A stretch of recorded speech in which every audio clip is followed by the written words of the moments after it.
You're about to witness baseball history, something that had only been done 17 times in the history of the game before Thursday. That history includes more than 192,000 games. Evan Longoria down swinging, Ben Zobrist down swinging in the second. That's second strikeout for Buehrle. Bottom second, bases loaded, 2 outs. How about some run support? Josh Fields has just logged on to GrandSlam.com. White Sox with a 4-0 lead. Fields with his 7th home run of the season.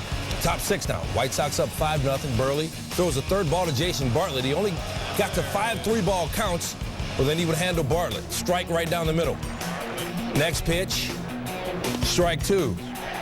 And then finally, Buehrle gets Bartlett to ground out. And he remains perfect through 6 innings.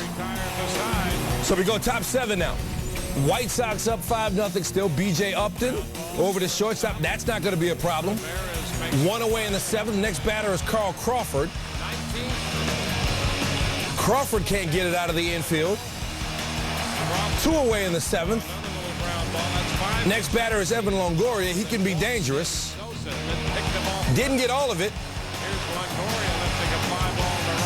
Perfect game intact through 7. Buehrle was cool in the dugout. His teammate said he was actually talking about what might happen. And, you know, baseball etiquette says you're not supposed to do that, superstition and all. But remember, Buehrle had a no-hitter April 18, 2007 against the Rangers.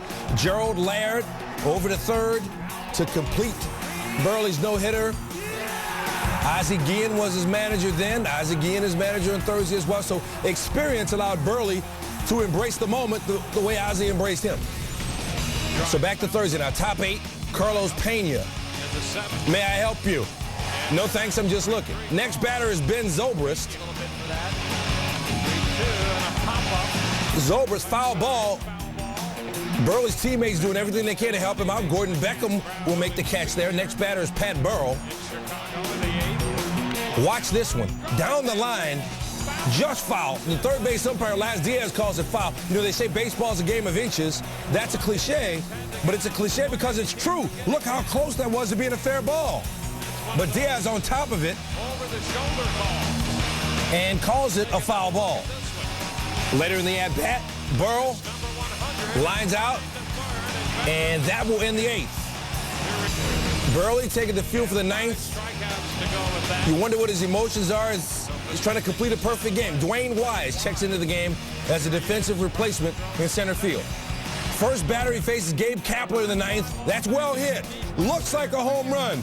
No hitter over. Perfect game over. No! What a catch by Wise. Wise was with the Braves in 2004 when Randy Johnson had a perfect game against Atlanta. He said, I've been on both sides of it. And he was able to be on Buehrle's side of it because of a spectacular play. That wall is 8 feet high, and Wise went up and took one from over. Let's listen to the White Sox telecast.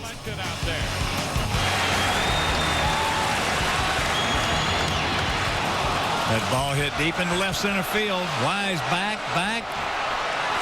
makes the catch. What a play. Dwayne Wise makes the catch. What a play by Wise. Mercy. All right, but still 2 outs to go. Next batter is Michel Hernandez. Got him. 6th strikeout of the game for Buehrle. He needs 1 out for a perfect game. He's facing Jason Bartlett. Better than 28,000 in Chicago, rooting him on. Alexei! Yes! Yes! Yes! Yes! Yes! History! Who says nobody's perfect? Mark Buehrle is perfect as the White Sox win it 5-0. Buehrle thanking Wise for helping him out. Taking another look at Buehrle, watching the final out. His teammates ready to celebrate with him. Shares the moment with his wife, Jamie, and his infant daughter, Brooklyn. His wife, after the game, said, I'm so proud of my husband. Buehrle's perfect game came at a great time for his team. It helped the White Sox pull within percentage points of Detroit in the AL Central. He threw 116 pitches, 76 for strikes, and struck out 6 in the game. Again, the second White Sox second White Sox perfect game in history. Charles Robertson threw the only other perfect game for them in 1922. Its second no-hitter against the Rays. Derek Lowe no-hit them for Boston in 2002. A.J. Brzezinski is the White Sox usual catcher, but Buehrle was working with Ramon Castro behind the plate. And after the game, Buehrle talked about the pitches that were working for him and helped produce perfection. That was kind of weird, though. Today's one of those days that I think I threw all curveballs and changeups. I didn't throw too many fastballs and too many cutters. When normally, I'm gonna say if I throw 100 pitches and 30 or 35 are gonna be cutters. I probably threw 5 today. Seemed like, but changeup and curveballs working. And obviously, it's the first time Castro's caught me since he's been here. And we just went over before and said, "You put it down, I'll throw it, and hopefully I'll get it where you want it." And, I mean, the no-hitter, I don't know how to explain it. I mean, I said I'd never throw a no-hitter, never thought I'd throw a perfect game, never thought I'd hit a home run. I mean, so I've said never say never in this game because crazy stuff can happen. I don't think it's really soaked in. I mean, I think it'll soak in a little bit later, but, I don't know if it's soaked in right now. It's just still don't know what happened. But obviously, anytime your name gets up there with some of the greats in the game, obviously it means a lot. But I think it's another thing when you retire and sit back and you see how many perfect games have been thrown in the history and your name's in there. I think that's when you'll sit back and kind of be surprised. All right, so here's your history lesson on perfect games. Buehrle with the 18th in Major League history, including Don Larson's in the 1956 World Series. Buehrle becomes the 28th pitcher to throw multiple no-hitters in his career, and the White Sox become the 3rd team in baseball history to have multiple perfect games. Check this out. It's Christmas in July in Detroit, and you would think folks in Detroit don't want to see any fake snow, pretend snow, anything. But Santa was there for the game, and home plate umpire Ed Rapuano even had the Christmas spirit. Top first, Ichiro Suzuki faced Luke French to lead off. Chopper to third, and Brandon Inge gives the Mariners a Christmas present with a bad throw. Inge's 11th error on the season. Later in the inning, Mike Sweeney showing the Tigers his appreciation. He scores Ichiro from second base, and the Mariners up 1-0. Are you feeling the holiday spirit yet, Matt? Jared, I'll take that as a yes. Jared Washburn on the hill for the Mariners. He's lost 7 straight for the Tigers, so he's looking for a Christmas miracle. Marcus Thames flies out to center field. Washburn's second fly out of the day. Ryan Rayburn up. 14th fly out of the day for Washburn. He gave up 2 hits, no runs in 7 innings. Go to the 9th. It's 2-1 Mariners. One fan knows exactly what she wants for Christmas, a game-tying home run. Everybody was in the spirit. They were playing along. Magler Ordonez up, and, well, that's not a home run. Bah humbug. Mariners ruined Christmas. 2-1. Makes the Bronx home of the AL East Division leaders. A's in town on Thursday. Mark Teixeira, 2-run shot off Vin Mazzaro, an East Rutherford, New Jersey guy. Welcome home. Yanks trailing 3-2. That would be the 5th homer allowed by Mazzaro his last 4 starts. Teixeira still at it in the 5th. That's a double to right. Jeter scores from second. Yanks up 5-3. Inning still going. Jorge Posada slices that to center field. Johnny Damon comes home. New York goes up 6-3. Bases still loaded. Bob Guerin says, son, that's enough.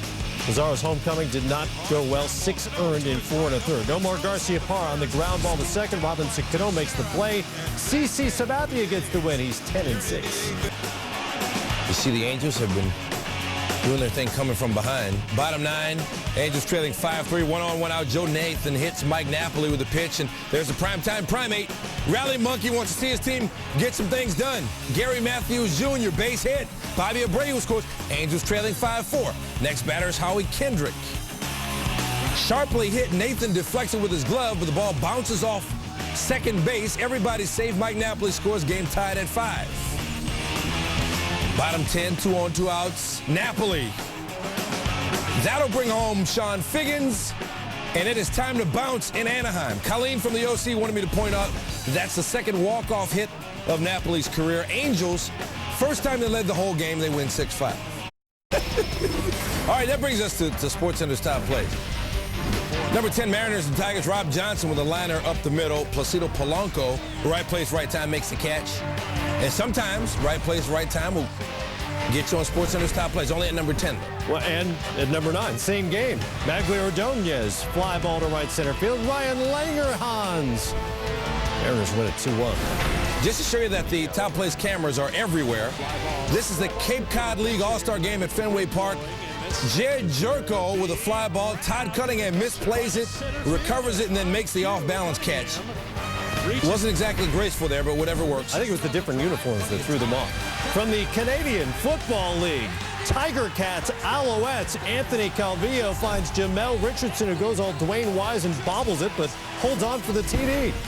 I'm ready for football, but here's baseball at number 6. Ribbon in the air, right field, well hit. Sherholtz back at the wall, and he made the grab.